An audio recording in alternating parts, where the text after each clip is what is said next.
Muchísimas gracias por venir esta tarde al Círculo de Bellas Artes, que en tardes así llenas de tardes de perros, de lluvia, ¿no? Pues para nosotros es emocionante que alguien decida salir de casa y venir. Y en este caso venir a ver a Remedios Zafra. Remedios es escritora y teórica, es doctora en arte y profesora de estudios visuales y de género y de cultura digital en la Universidad de Sevilla. Por sus estudios en torno al feminismo y a la cultura contemporánea, ha recibido multitud de premios, de reconocimientos, como el Premio de las Letras El Público en 2013, en el mismo año el Premio Málaga de Ensayo por su libro Hadas, o el Premio de Ensayo Caja Madrid 2004 por Netianas, otro libro. Además de una sólida carrera como ensayista, ella posee una obra literaria comprometida con la igualdad y con la crítica social y también se ha expresado a través de la poesía. Es asimismo investigadora, ha sido profesora invitada en prestigiosas universidades como Princeton y bueno, pues es esta mujer inquieta, experta en ciberfeminismo y en netart, en los últimos tiempos está explorando el tema del público. Acaba de editar un libro sobre el asunto que se titula A los que miran y esta noche viene al Festival Eñe a contarnos sus ideas al respecto. El público, los públicos, lo público, sus necesidades, sus exigencias, su razón de ser. Un tema apasionante sobre el que ella tiene mucho que decir. Les dejo con ella. Muchas gracias, Camino.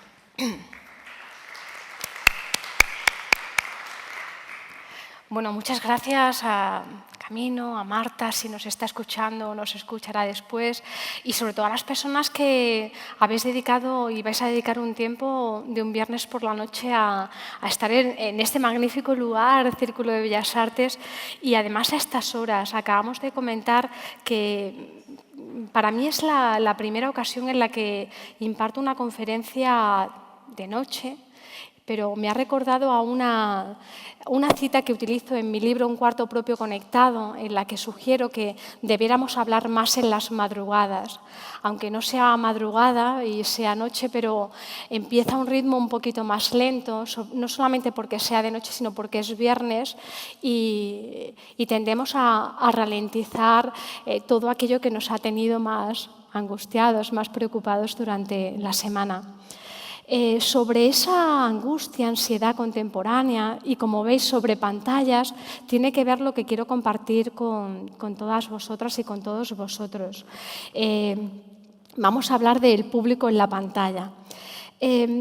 Comenzaré recordando una anécdota, una pequeña historia que algunos conocéis porque la he publicado en alguna red social, es muy breve y que tiene que ver con el público en la pantalla. Veréis, hace tiempo una mujer llamó mi atención en una librería pidiéndome que escribiera libros que todos pudieran leer y que le hicieran sentir bien, que no hablaran siempre sobre la red, que ella y la gente en general tenían muchos problemas y lo que buscaban en un libro era paz, entretenimiento y evasión. Yo quise decirle, no tengo interés en que todo el mundo me lea, tampoco en narrar un mundo tranquilizador y ficticio para contrarrestar lo que vemos en las noticias o nos pasa en la vida. No tiene por qué leerme, señora, yo quiero perturbarla y usted quiere razones para seguir como hasta ahora. Pero creo que debiera dar oportunidad a libros capaces de generar momentos de disensión con su mundo, momentos determinantes no porque acunen y reconforten, sino porque en algo nos zarandean. Sin embargo, no se lo dije. Se me da mejor escribir y peor pensar en directo. No se lo dije, entre otras cosas, porque la señora me apartó para consultar a la librera y, entre otras cosas, además, yo soy muy lenta pensando y solo tenía frases inacabadas, titubeos, preguntas y la dificultad de hablar de algo que para mí es muy serio de manera improvisada. Creo recordar que me quedé callada mientras la señora compraba el libro más vendido de la temporada con el que pensaba disfrutar mucho de su verano. Comparto este recuerdo porque a veces siento que la señora se ha quedado a vivir conmigo y me interpela a cada rato, pero especialmente porque ella forma parte de la reflexión que aquí quiero desarrollar.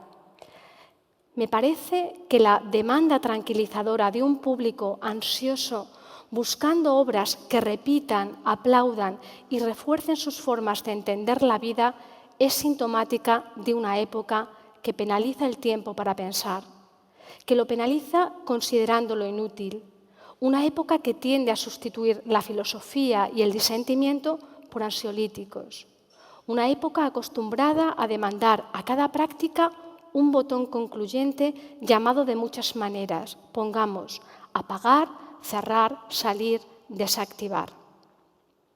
Y quizá al decir esto la señora sangre por la oreja o no sé, pero creo que leer no siempre emancipa.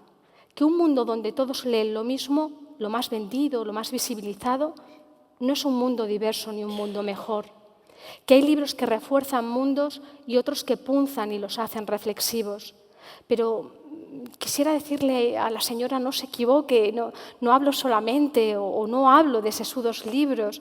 La escritura que sugiero puede estar en un ensayo, sí, pero también en una novela, en un cómic o en un post de internet sobre las cosas cotidianas, esas que nos hacen oler a comida, a flores, a sangre o a orina y que nos hacen de pronto visibilizar el poder que no dice sí o que no dice no, sino ese poder que atraviesa las cosas y que normalmente se calla.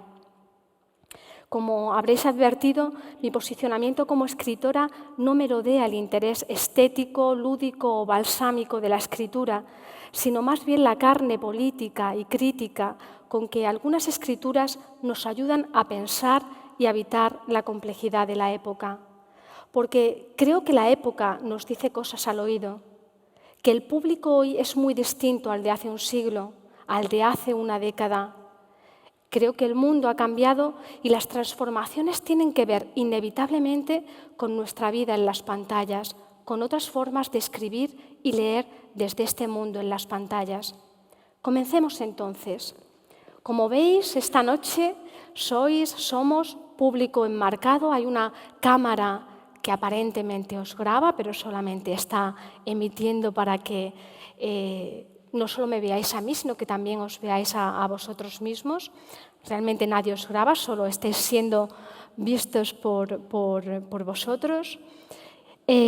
Porque sois el tema de estas palabras, el público en la pantalla. Y probablemente esto tenga que ver con la incomodidad que la mujer de la que os hablaba al principio encontraba en mis libros, cuando advertía que muchos de ellos hablaban sobre cuartos conectados y mujeres que hilan tecnología y pantalla. Y eso, decía ella, no tenía que ver con su vida. Y lo decía mientras iban llegando consecutivos tonos de mensajes de WhatsApp y Twitter a su bolso, pero ella fingía no escucharlos. Y pese a que esta señora nos acompañará en esta charla como esa persona imprevisible que todo conferenciante teme en una sala y andará entrando y saliendo y haciéndome muecas, y aunque estará, no me moviliza aquí una propuesta claudicadora que le dé la razón, pero tampoco una propuesta opuesta que culminara con un «señora, lea esto y no aquello». No. Más bien lo que me moviliza es el intento de transitar por ideas en construcción, por apuntes que a veces punzan y a veces titubean y a veces hablan del por qué hoy el público ya no es solo público, ni la lectura es solo lectura. Creo que la red está cambiando la cultura tanto en un sentido antropológico como si hablamos de prácticas humanas y simbólicas, pero también la cultura si hablamos si hablamos de cultura como ámbito y práctica profesional. Y me parece que estos cambios tienen que ver con las zonas en las que viejas parejas que marcaban relaciones y estructuras dicotómicas en nuestra cultura, me refiero a parejas como público-privado, real-virtual, afición-trabajo o producción y consumo, cómo estas parejas están siendo subvertidas, dando forma a un escenario que difiere del pasado. Os propongo un breve recorrido por 4 de las transformaciones que hablan de un escenario distinto, un escenario sobre el que pensar y posicionarnos no solo como público que mira, sino como constructores de esta época que habitamos y construimos. El primer punto sobre el que quiero detenerme para hablar de público en la pantalla puede denominarse o puede acogerse bajo un paraguas que indique la erosión de las esferas pública y privada. ¿A qué nos referimos con esto? Tal vez ECO puede ayudarme a introducir una de las ideas que que acogerían este punto de entrada, la fusión, la erosión, la intersección de esferas antes pública y privada. Decía en una de sus últimas entrevistas, Umberto Eco: actualmente, a medida que tantos luchamos con la manera de definirnos en el mundo moderno, existe una amenaza mayor que la pérdida de privacidad. Se trata de la pérdida de visibilidad. En nuestra sociedad hiperconectada, muchos de nosotros solo queremos que nos vean.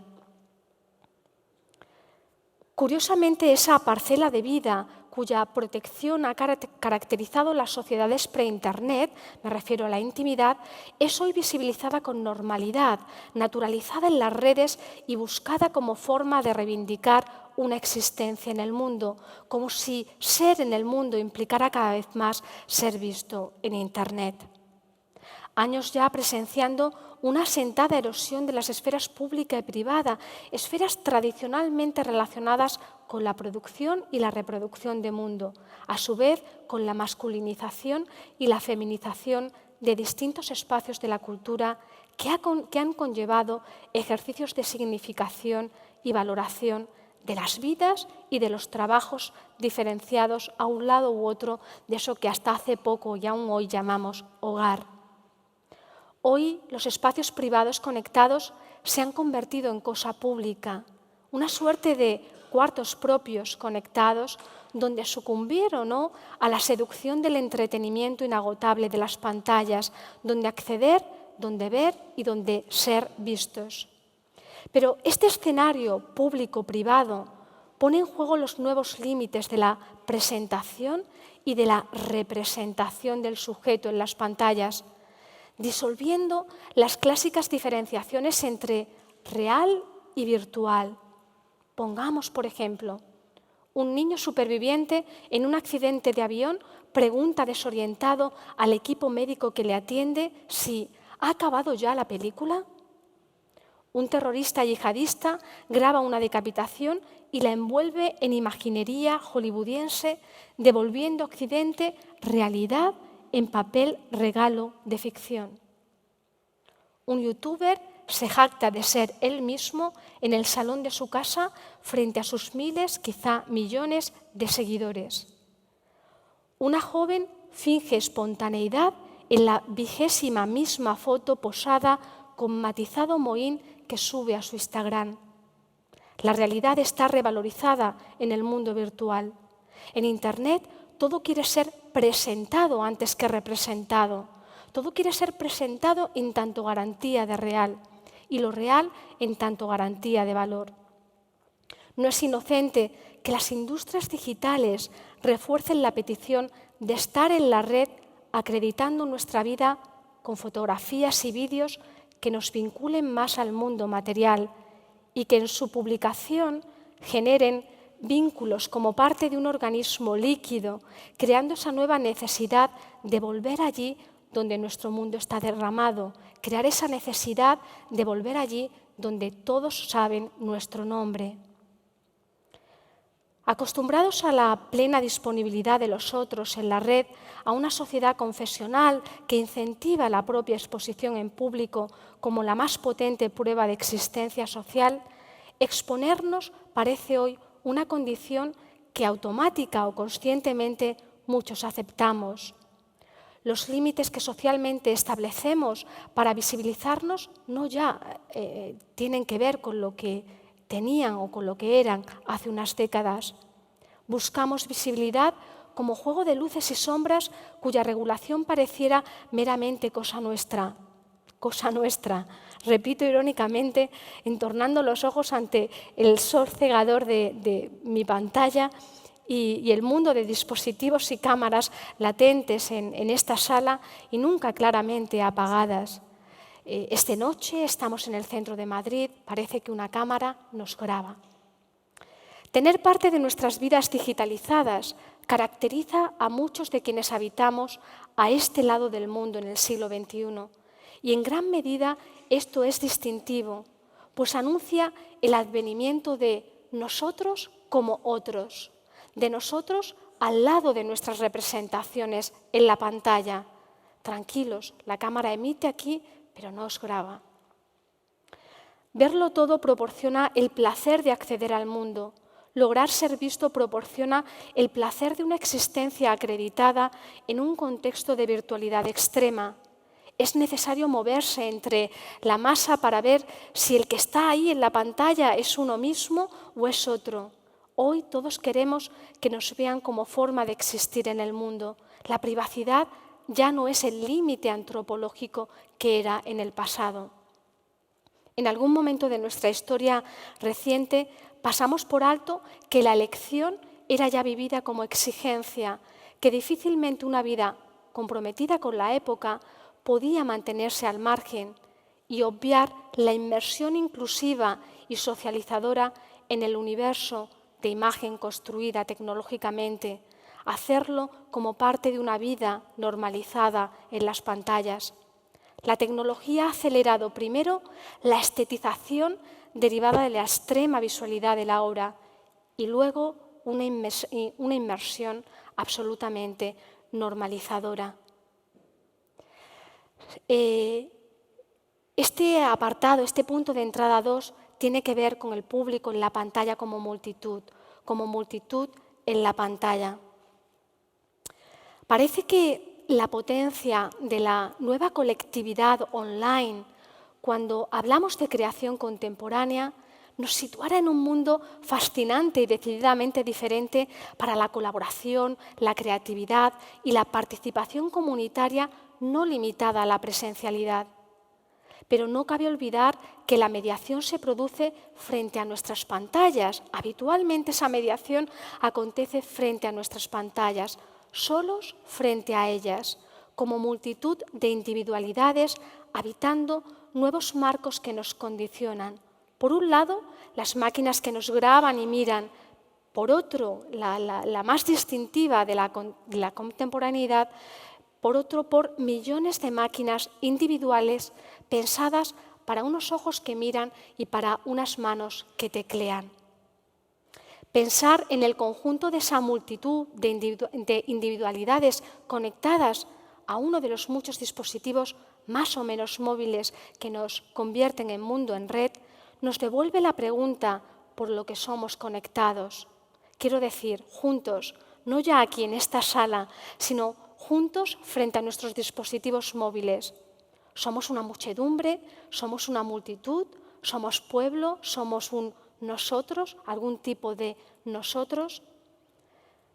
Es cierto que los vínculos que nos unen a la multitud conectada pueden ser muy diversos y que simplificarlos sería un ejercicio innecesario, pero sí quiero seleccionar de esa multitud de vínculos unos que me llaman especialmente la atención.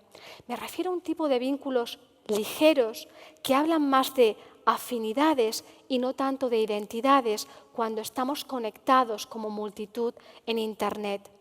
Vínculos que hablarían más de una comparecencia y no tanto de una pertenencia a una comunidad. Comparecer es distinto a pertenecer a una comunidad. Vínculos que difieren de esos otros fuertes políticos y morales que protagonizaron épocas pasadas y que muchas colectividades y que muchas individualidades reclaman a los vínculos de multitudes online. Muchos piensan que estos vínculos ligeros nos alejan de dogmatismos y nos permiten construir otras formas colectivas. Otros piensan que eso sería posible si el poder en las pantallas no estuviera tan llamativamente concentrado en las industrias digitales. Así, esos vínculos entreconectados son infinitos en su número y potentes en su espontaneidad, pero tienden a ser más efímeros, llevados por la demanda de novedad, por la velocidad de inventar el mundo cada día, por incluso una suerte de activismo de salón que nos lleva a implicarnos hoy en una causa que nos moviliza pero que mañana olvidaremos, que nos lleva a habitar la red como motor para compartir proyectos, edades o aficiones sin demasiado compromiso.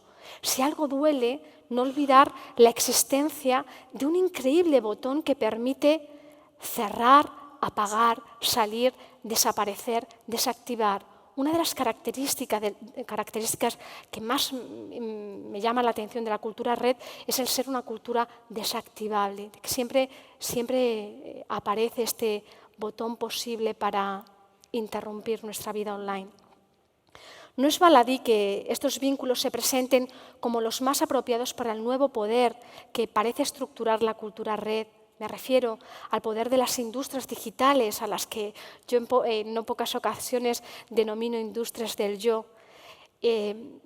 Poder, industrias gestionadas por empresas y capital, diré eminentemente privado, por no decir claramente privado. En ellas nosotros somos productores y participantes, pero especialmente nosotros somos productos de los espacios que otros gestionan y normalmente esos otros también rentabilizan más que nosotros. Vuelve la señora que entra y sale de mi cabeza, os pido disculpas, vuelvo a recordarle, intento ubicarla en el público y pienso que probablemente a estas alturas esté o dormida en alguna silla oscura de la sala, pero le diré que siempre me ha gustado la idea colectiva de un nosotros que no apague al sujeto. Y se lo digo a la señora intentando interpelarla, porque creo que aquí hay una idea importante también para ella. Que esa colectividad de un nosotros que no apague al sujeto, que no me apague, que no te apague, que no nos apague, importa hoy. Una colectividad alejada de esas masas individuales que se mueven como bandadas de pájaros o como enjambres orquestados por el miedo a diferir o por la comodidad de lo que ya viene interpretado o elegido por otros, allí donde elegir nos presupone ciegos que necesitan orientación. Aquí los más vendidos, aquí los más vistos, aquí el número más alto que retroalimentará un sistema donde la diversidad es a menudo espejismo y la homogeneidad muy a menudo la norma, aunque se camufle epidérmicamente de novedad. Frente a lecturas democráticas donde el conjunto no anula las individualidades que se posicionan como un grupo y de una en una, las colectividades online también pueden ser oclocracias. Oclocracias aquí alude al gobierno no de una ciudadanía, de una multitud de unos, sino al gobierno de una muchedumbre. Y puede serlo, a mí me lo parece al menos, cuando esas multitudes son instrumentalizadas como masa anónima, cansada de antemano como para hacer la revolución, protegida de consecuencias tras la pantalla, mirando sin ser vista. Porque no pocas veces los 1000 ojos de la multitud pierden el miedo a mirar al sostenerse en la mirada anónima y colectiva, suponiendo que otros ya lo habrán hecho por uno, y que si es bueno para los otros posiblemente sea bueno para uno.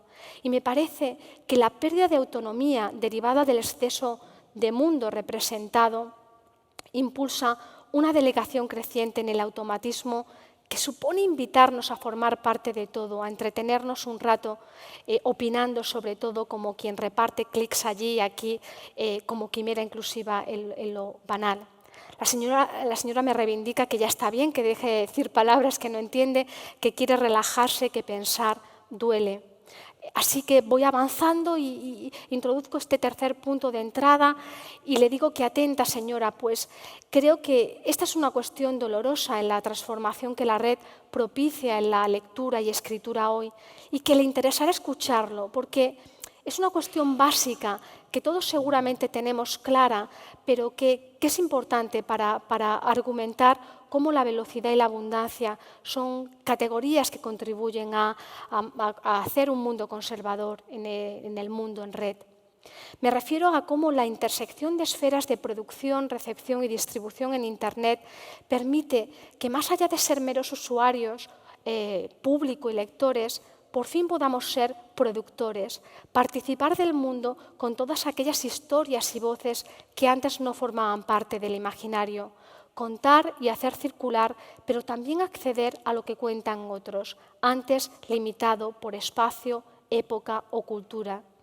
Nos facilita disponer de conocimiento, pero también de mucho ruido, horizontalidad de todos a todos, pero una horizontalidad que genera excedente, un mundo también inabarcable y, en consecuencia, limitaciones motivadas por la saturación y el exceso.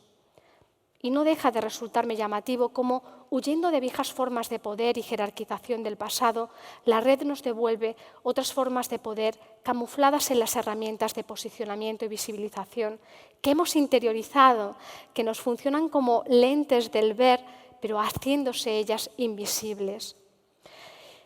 Y distingo en esta cuestión dos categorías interesantes, velocidad y abundancia, categorías que funcionan como potentes mecanismos de época cuando hablamos de producción cultural y lectura en las redes, entre otras cosas porque ellas condicionan la construcción de posicionamiento y visibilidad, y el posicionamiento y la visibilidad condicionan hoy la construcción de valor.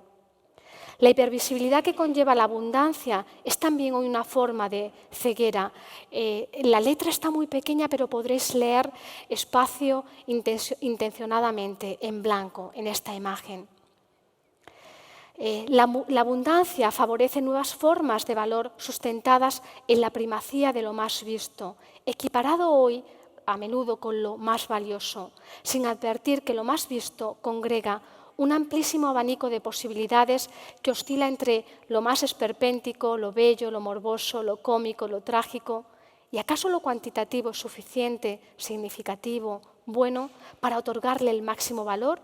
¿Acaso olvidamos que las masas que se pronuncian pueden hacerlo por razones tan diversas como la manipulación de la máquina, el posicionamiento ya adquirido por determinada estructura del poder, el abrupto espontáneo de un adolescente, la indignación social, el asesinato terrorista, la revolución en la plaza o el vídeo más visto de unos encantadores gatitos? Cada causa unida por el número más alto esconde razones tan diversas que bien merecerían una parada, un detenerse a pensar frente a la rapidez que suscitan. Porque cuando la vida solo vale en presente continuo, caduca demasiado rápido, dificulta el pensar, favorece pasar epidérmicamente por las cosas, apenas ser acariciadas por los ojos mientras la máquina hace el trabajo, sintetizando información y proponiendo categorías válidas, normalmente las más vistas o vistas por los demás. Esto importa, y voy terminando, señora, no se inquiete, entre otras cosas porque los imaginarios que hoy asientan el poder se apoyan en la abundancia y en la velocidad, esos alimentos de la ansiedad contemporánea tan compatibles con el rápido consumo y con la cuantificación estadística del mundo. Es una idea que a menudo reitero, consciente de que en dicho gesto quisiera practicar un revés de lo que en ella denuncio, que en cada repetición lograra en algo contagiar, justo lo opuesto. Seguramente porque advierto en esta idea un punto de tensión de la cultura. La cosa es muy sencilla. No hay pensamiento sin tiempo para pensar. De ahí que las ideas preconcebidas sean las que mejor toleran el mundo veloz de las cosas de la hora, porque ya estaban en nosotros y apenas precisan nuestra atención, ni mayor profundización, porque nos acogen, nos arropan sin tensión ni conflicto, como esas viejas identidades que chorrean tranquilidad impostada y que la señora que me interpela tanto a ella le reconfortan. ¿No cree entonces que la pareja, celeridad y exceso son impecables aliadas para el mantenimiento simbólico de modelos conservadores a ser y a consumir, y que esto tiene que ver con la cultura contemporánea? Voy terminando, señora, no se inquiete. La última entrada que quería situar para hablar del público en la pantalla tiene que ver con otra erosión, con otra intersección de parejas que al principio sugería la profesión y la afición transgredidas en Internet. Seguramente también usted, señora, también vosotros, habréis observado cómo antes unos pocos escribían para muchos. Hoy, sin embargo, todos escribimos para todos. Hoy los mediadores ya no son los que eran. Y la erosión de parejas como producción, consumo, público-privado, a esa erosión se une la de prácticas amateur y profesional. Surgen en consecuencia nuevas formas de trabajo cultural que cada vez priman más la versatilidad y la polivalencia, formas de las que probablemente muchas de las personas que estáis aquí sabéis por propia experiencia. En el cuarto propio conectado disponemos de mundo y conocimiento digitalizado. Tenemos la oportunidad de contrarrestar e incluso primar aquello que nos motiva y que descubrimos libremente frente a lo que en otra época solo podíamos conocer en lugares de conocimiento restringidos a unos pocos.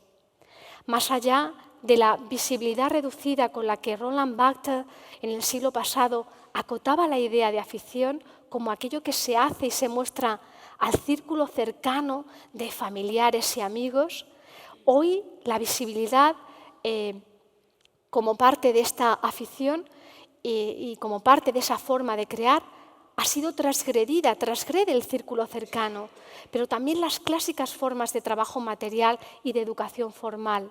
Hoy la red permite que una afición literaria y creativa fácilmente se visibilice ante un público muy numeroso, circulando, incorporándose en un magma creativo simbólico que se lee de forma distinta y donde intervenimos de forma también diferente.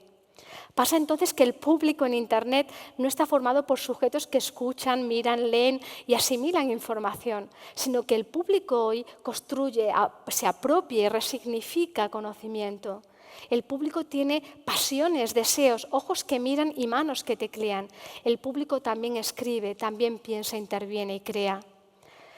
La posibilidad de crear y la pasión por hacerlo, el autodidactismo, la autenticidad remarcada por un hablar en primera persona y el contexto común de una habitación propia conectada, la posibilidad de convertir la creación y narración online de la vida en razón de ser frente a un vacío normalmente laboral o vital, todo ello dibuja un singularísimo perfil de contemporaneidad, pues delimita formas de concentración y trabajo fuera de los márgenes disciplinares, fuera de las clásicas estructuras de formación e institución actuales.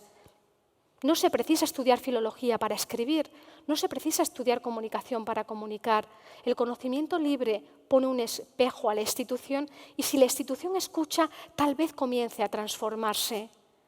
Y cierto que industria e institución tienden a repetir y amplificar sus formas de poder marketingiano, visibilizando y cuantificando aquello a lo que quieren dar valor. Pero creo que esta reinvención del sujeto creativo en la red contrarresta la imagen de desorientación que antes os he comentado y creo que esto puede tener un matiz contradictorio, pero es una muestra de la diversidad cultural que podemos encontrar en esta idea del público como pantalla. Y claro que este sujeto creativo tiene potencia, pero no puedo dejar de señalar una zona de precariedad y sombra con la que quiero terminar. Me refiero a cómo la pasión creadora que hoy moviliza a quien se vale de Internet buscando convertir su afición creativa en un trabajo concentra muchas de las contradicciones del capital contemporáneo, sembrando el panorama de colaboradores a tiempo parcial no remunerados, de autónomos itinerantes, de críticos culturales, de profesores precarios, de contadores de sí mismos que se exigen máxima dedicación y energía como inercia que augura reconocimiento, quizá trabajo en lo vocacional, wow, quizá incluso futuro. Trabajadores pagados especialmente con visibilidad, esa nueva moneda que son los ojos, pagar con ojos. Esta noche estamos en el centro de Madrid, una pantalla nos enmarca, nos miran y nos miramos. Y pienso cómo esta forma de movilización y pago creativos habla de dependencias y conflictos contemporáneos que es necesario enmarcar aquí.